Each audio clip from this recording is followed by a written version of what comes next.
예, 안녕하세요. 백소영입니다. 이화여자대학교에서 기독교와 현대문화, 그리고 사회학, 신학 이런 과목들을 가르치고 있습니다. 아이야 끝없이 먼 이 길을 믿음으로 걸을 때 주께서 함께 하신단다. 그렇단다 내 아가. 아이야 상처 나는 이 길을 순종하며. 여학교다 보니까요. 예, 아무래도 여대생, 20대 여학생들하고 많이 교류하게 되는데요. 관심사이다 보니까 아무래도 연애, 결혼, 가정을 꾸리는 일들, 예, 이런 질문들 많이 받고요. 또 고민하고 이런 일이 많은 것 같습니다.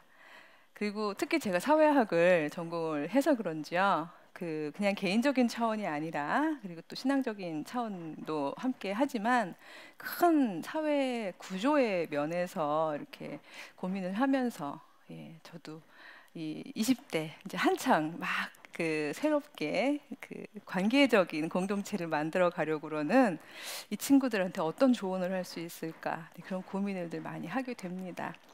그래서 오늘은 새롭게 21세기의 가정은 어떤 모습이어야 할까? 그리고 그걸 성서 안에서 어떤 근거들, 어떤 기초들을 우리가 찾아내야 할까? 이런 걸 함께 고민을 해봤으면 좋겠습니다. 무엇보다 현대사회의 가장 큰 특징은요. 예전에 가내 수공업 혹은 집안 주변에서 생산 노동을 하던 그런 전통 방식의 생활이 더 이상 불가능해졌다는 겁니다.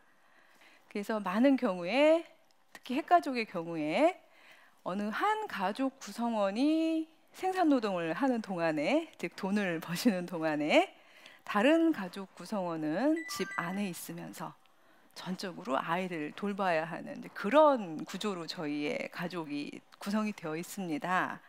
그래서 생각해 보세요. 제가 오늘 여기 이렇게 나오는데, 예, 이건 저의 일 영역이잖아요. 일도 해야 되고 이제 아이도 돌봐야 된다고 생각해서 제가 저희 아이를 데려와서 이 앞에다가 이렇게 놀게 놔두고 여러분한테 강연도 하다가 애랑 얘기도 하다가, 예, 이렇게 했다가는 당장 그러시겠죠. 저 여자 비전문적인 거 아니야? 예. 그러니까 효율성을 위해서 이렇게 도시에서 많은 생산 노동을 하기 위해서 사실은 저희들이 보이지 않는 칸막이가 참 많습니다. 그래서 왜 회사 다녀도 보면은 이렇게 회사도 다 이렇게 칸막이들이 있어서 잡담 금지, 일만 열심히 하게 이렇게 되어 있고요. 도서관에 가도 그렇죠. 다 칸막이가 되어 있고. 근데 그런 것처럼 일터에도 사실은 보이지 않는 칸막이가 있는 겁니다. 일터에 사적인 관계는 끌고 들어오면 안 된다는 그런 칸막이가 있는 거죠. 그래서 이런 걸 다 배우고도요. 저는 제가 결혼을 하고 아기를 낳을 때까지요. 그걸 제 삶에 적용을 시켜보질 못했었습니다.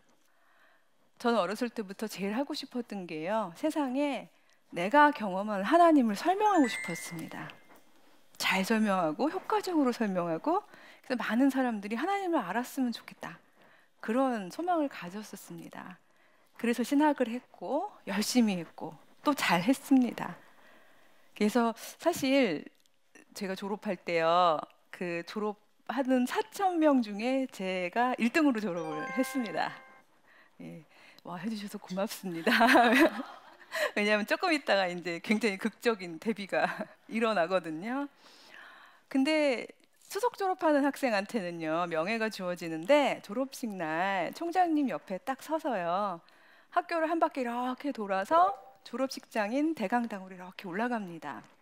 23살짜리가 총장님 옆에 서서, 그것도 내가 가장 좋아하는 학문을 해서 성취를 한 거잖아요. 걸어가는 동안 얼마나 많은 꿈을 꾸었겠습니까? 야, 드디어 나는 주의 도구로서 반짝반짝 빛나는 인생을 살 거야. 그럴 수 있어. 예, 다행히 그 덕분에 정말 전액 장학금도 받고 또 생활비 보조도 받고 그렇게 해서 유학을 갈 수 있게 되었습니다. 유학 가서도 정말 열심히 했어요. 4시간이라고 생각하지 않았고 나는 정말 주를 위해서 공부한다고 생각해서 최선을 다했습니다. 그러다가 결혼을 하고 아기를 낳은 겁니다. 큰일이 났어요. 아기를 업고는 도서관에 갈 수가 없는 거예요. 애기를 어떻게 해야 되는 거예요. 사회학을 그렇게 공부를 많이 했음에도 불구하고 사적인 영역과 공적인 영역 사이에는 칸막이가 존재해. 이걸 사회학적 용어로 칸막이화라고 해. 배워왔어요. 노트에 쓰고 외웠어요. 그런데 그게 제 삶에 적용은 안 됐던 겁니다. 비로소 그런 일을 닥치고서 너무 당황을 한 거예요, 제가. 그래도 하긴 해야겠고, 애는 또 봐야겠고, 용감하게요, 애를 들쳐업고요. 애를 들쳐업고 도서관으로 향해 봤습니다. 일단 미국 도서관에서 1차로 퇴짜를 맞았고요. 그래서 너무나 속상하고 고민도 되고, 그래서 한국 도서관은 좀 다를지도 몰라. 한국은 정서적으로 그 육아 친화적일지도 몰라. 이러고 와서는 모교 도서관을 또 올라가 봤습니다. 애를 업고. 여기 저희 학교 학생들도 와 있습니다만 얼마나 우스운 모양이었겠어요. 아줌마가 아기를 포대기로 업고 그리고 도서관에 올라간 겁니다. 이번에는 그 아저씨께서 더 심한 말씀을 하셨어요. 제가 들어가겠다 그랬더니 아줌마 집에 가서 애나 보세요. 그렇죠. 늘 아기를 업은 여자들한테 하는 가장 흔한 말이죠. 왜냐하면 사실 이게 현대 사회의 전제이기 때문에 그렇습니다. 아기를 업은 여자의 가장 적절한 장소는 집입니다. 사실은 그분은 나쁜 의도가 있지 않으셨을 거예요. 아기를 업은 여자니까 당연히 집에 가서 아기를 보세요 라고 제안을 하신 거죠. 그 길을 울면서 내려오면서 이렇게 처음엔 몰랐는데 이렇게 돌아봤더니요, 그 길이 제가 정확히 9년 전에 총장님 곁에 서서 너무나 큰 포부를 안고 내려왔던 같은 길이더라고요. 근데 그 순간 제가 이렇게 일종의 아 하는 깨달음이 들었습니다. 아, 이거구나. 내가 배워왔었고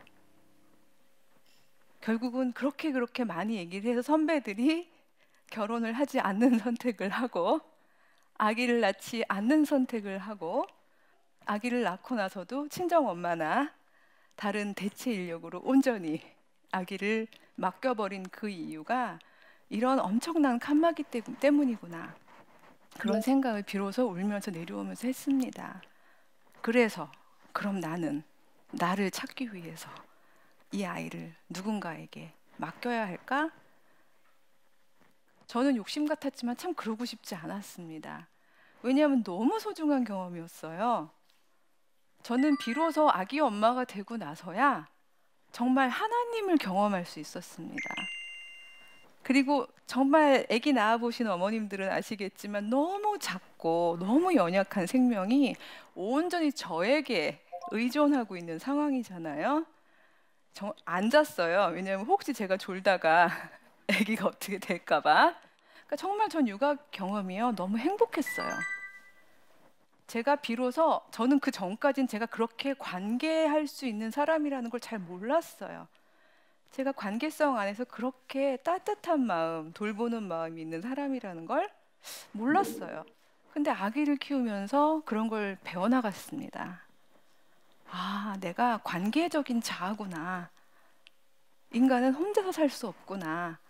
나의 스펙만을 위해서 내리달리고 내가 높이 성취한다고 그게 행복한 게 아니구나. 결국 인간은 관계성 안에서 이렇게 행복함을 느끼는구나. 분명히 그런 경험을 했습니다.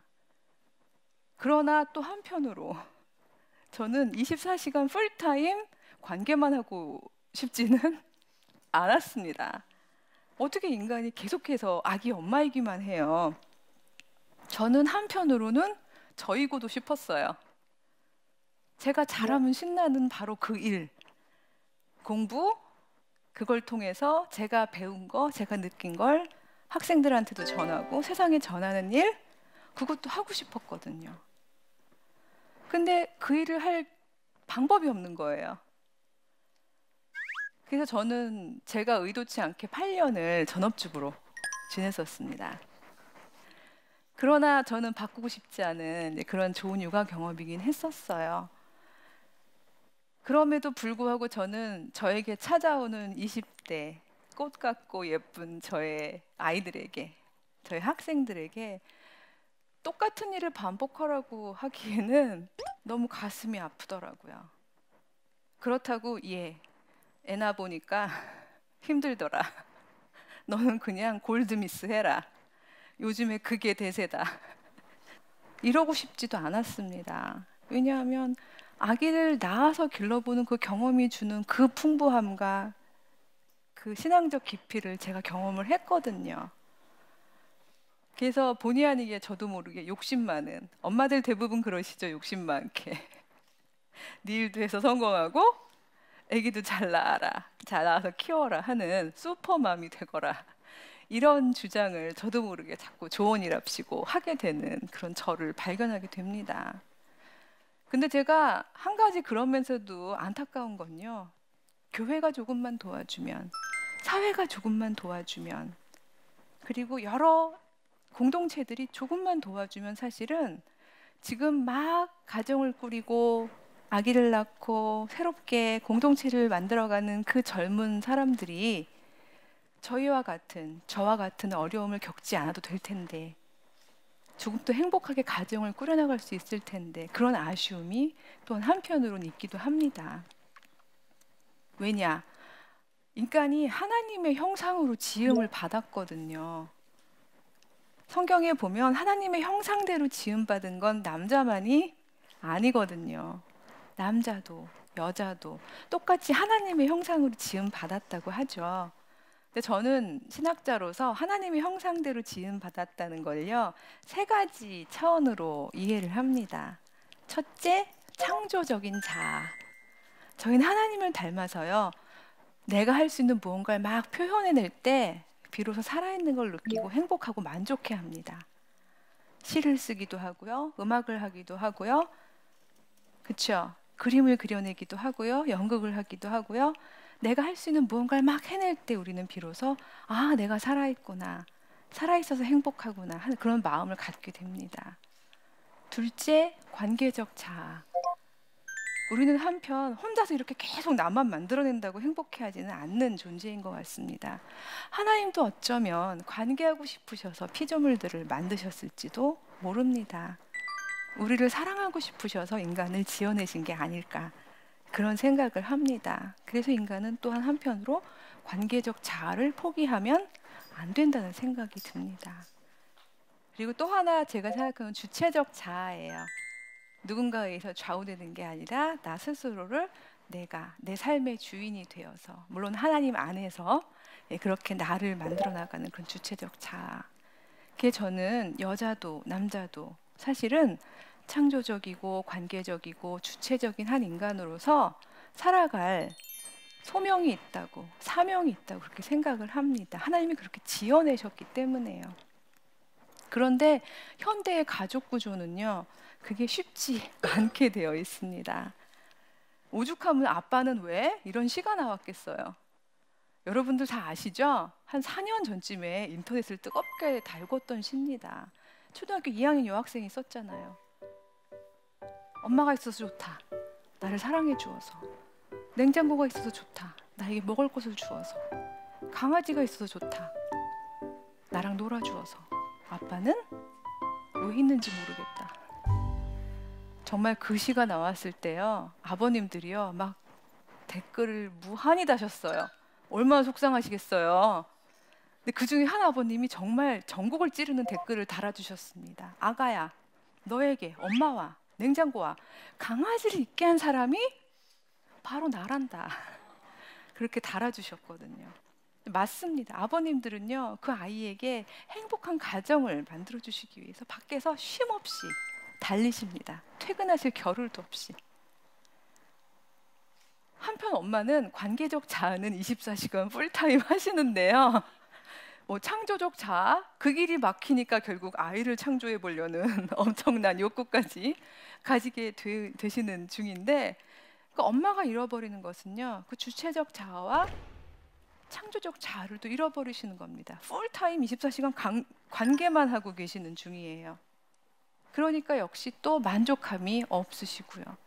그래서 예전에 부부는 일심동체라고 그랬는데 요즘엔 거의 알파 엄마와 엄친 아이가 일심동체죠.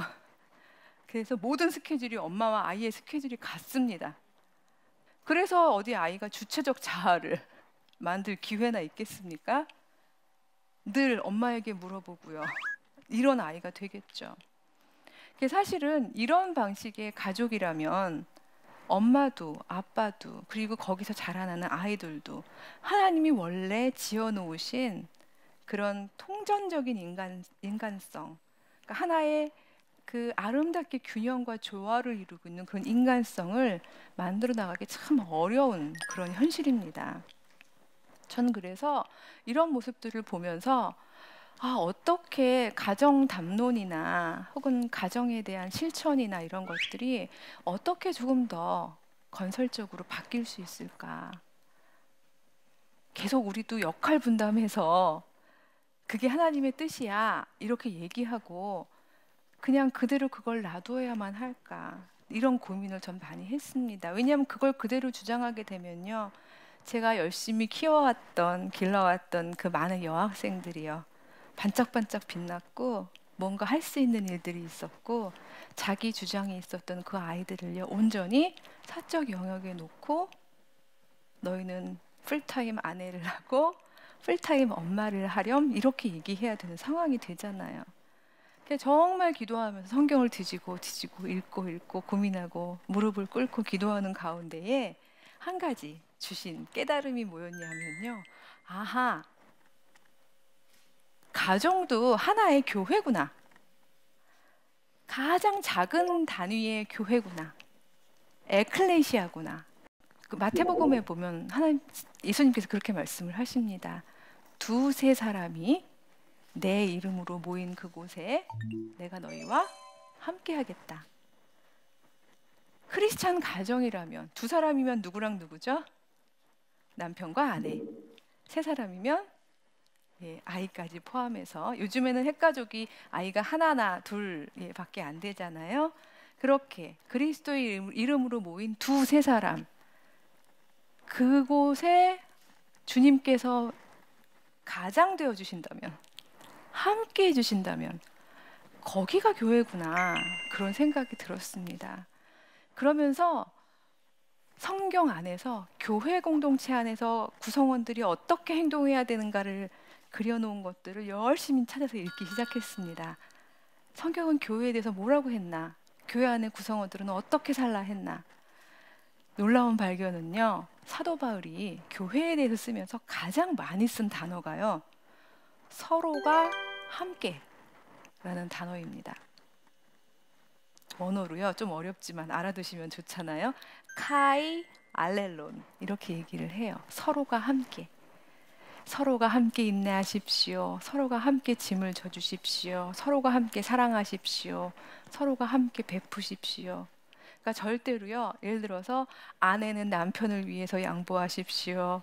뭐 남편은 아내를 위해서만 뭐를 하십시오. 이런 식으로 일방향성이 아니라요, 서로가 함께 라는 말들이 가득 차 있다는 것을 발견을 하게 되었습니다. 무엇보다 제가 가장 좋아했던 구절은요, 데살로니가 전서 5장 11절 말씀인데요, 서로가 함께 서로를 권면하십시오 이렇게 번역이 되어 있습니다만은 원어로 하면요, 서로를 건설해 나가십시오 이런 뜻입니다. 오이코도메인이라고 얘기를 하는데요, 서로를 그가 가진 그의 재능과 그의 가능성과 그의 인간됨을 서로 잘 건설해 가십시오. 그래서 그 사람이 가지고 있는 하나님의 형상을 닮은 그 창조성을 그가 잘 만들어갈 수 있게끔 그렇게 서로를 도우십시오. 이런 이야기가 성경에 있더라고요. 정말 예수께서 말씀하신 대로 가정이 가장 작은 단위의 교회라면 가정의 머리는 누가 돼야 될까요? 예수 그리스도가 되어야 된다는 생각을 했습니다. 결국 우리가 신앙 안에서 그리스도의 거룩한 공동체를 꿈꾸는 그런 신자들이라면, 이 가정이 가장 작은 단위의 교회구나. 그렇다면 이 교회의 머리는 예수 그리스도시구나. 우리 한 명 한 명은 남편, 아내, 아이들은 모두 그리스도를 우리의 가장으로 모시고 살아가는 신자들의 가장 친밀하고 가장 가깝고 가장 결속력이 있는 공동체구나. 그런 식으로 생각을 해보았습니다. 그렇다면 저희가 그동안 일방향으로 때로는 효율성을 위해서 혹은 때로는 어쩔 수 없는 환경이기 때문에 강조해왔던 어떤 성에 입각한 분업에 대해서 우리가 그렇게 고집해야 될까? 그렇게 강조해야 할까? 이런 생각도 저는 좀 하게 됩니다. 절대로 전 이 이야기가요. 그러니까 여자들도 똑같이 나가서 일을 하게 해주세요. 이런 이야기도 아니고요. 그렇다고 남자분들 집에 오셔서 설거지를 반드시 하세요. 이런 이야기도 아닙니다. 결국 한 가정이 가족 안에서는요. 그리스도의 공동체로서 위계를 갖지 않고 그리고 누군가 누구에게 지배권이나 어떤 복종을 강요하지 않고 서로를 존중하고 서로가 그리스도의 뜻대로 행하려 노력하면서 서로를 건설해주는 그런 관계, 그런 교회의 모습을 21세기 가정이 좀 보여주면 어떨까 이런 생각을 해보았습니다. 그런 가정이라면 저는 기꺼이 저희의 20대 아이들에게 결혼을 해라, 아이를 낳아라, 가장 작은 단위의 교회를 실험해라, 만들어가라, 건설해가라. 그 안에서 너는 너의 창조적 자아와 주체적 자아만이 아니라 관계적 자아도 길러낼 수 있단다. 그 모든 것을 다 가져야 온전하게 하나님의 형상대로 지음을 받는 그런 사람일 수 있단다 하고 자신 있게 이야기를 해줄 수 있을 것 같습니다. 개인이 해결할 수 있는 부분이 아닌 것 같습니다. 그래서 저는 감히 커다란 교회, 이 교회에 바라봅니다. 사회학적으로는요, 교회를요 중간 제도라고 그래요. 국가처럼 큰 단위의 조직은 아니지만 저희 핵가족보다는 굉장히 큰 단위잖아요. 그렇기 때문에 교회가 가지고 있는 역량이 정말 큽니다. 그래서 좀 핵가족이 도저히 힘든 이 구조를 어떻게 교회가 프로그램이나 여러 가지 행사나 아니면 여러 가지 그 많은 좋은 것들을 만드셔서 좀 일종의 중간 쉼터처럼 그래서 저희가 관계적 자아이기도 하고 창조적 자아이기도 하고 주체적 자아이기도 할 수 있게끔 여지가 만들어지는 그런 공간으로서의 우리 교회가 되어주면 얼마나 좋을까. 예, 그런 바람을 해보게 됩니다. 그래서 이 땅에서 하나님이 만들어 놓으신 이 모든 인간들이 그렇게 창조하고 관계하고 온전히 주체로 서서 행복하게 온전하게 살아가는 그런 공동체였으면 좋겠습니다. 감사합니다.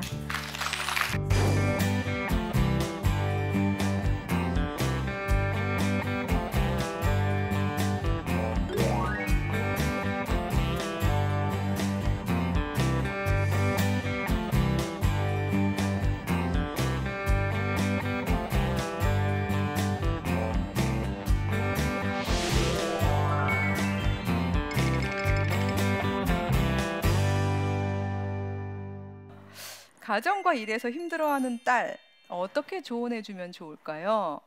어머님 말씀이신데요. 예, 맞죠. 사실 어머니 입장에서도 그렇죠. 걱정 마라, 내가 보마 하기에는 어머님도 이제 막 육아에서 노연하신 거잖아요. 이제 비로소 친구들과 만나시고 예, 꽃 구경도 하시고 예, 자유롭게 나도 사실은 이렇게 주체적인 그런 존재였어 하고 행복해 하실 때인데 그렇다고 온전히 다시 딸의 삶을 대신 살아주실 수는 없는 거기 때문에요. 그렇지만 저는 제가 친정 엄마가 된다 해도 아이에게 하나만 선택하라고 그러지는 않을 것 같습니다. 더구나 21세기는 더 그렇습니다. 저희 100세 시대잖아요. 저희 육아기를 끝내고 난 다음에도 꽤 오래 살아야 합니다. 그래서 이제는 우리의 딸들이 오로지 엄마이기만 해서는요. 아이들이 훨훨 날아간 뒤에 남은 시간들이 너무 길어요. 그래서 될 수 있으면은 천천히 가더라도 내가 할 수 있는 일들을 놓지 않는 대신에 너무 빠르게 막 욕심은 안 부리더라도 천천히 조금씩이라도 일을 이어가다가 아이가 다 큰 다음에 다시 이어서 또 할 수 있게끔 그렇게 우리 긴 호흡으로 가보자.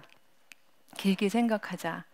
100세 시대다. 이렇게 예, 조언을 해주시면 어떨까 예, 그런 생각을 해보았습니다. 서로가 함께 서로를 건설하는 그런 21세기 크리스찬 가정의 모습을 건설해 갔으면 좋겠습니다. 예, 감사합니다.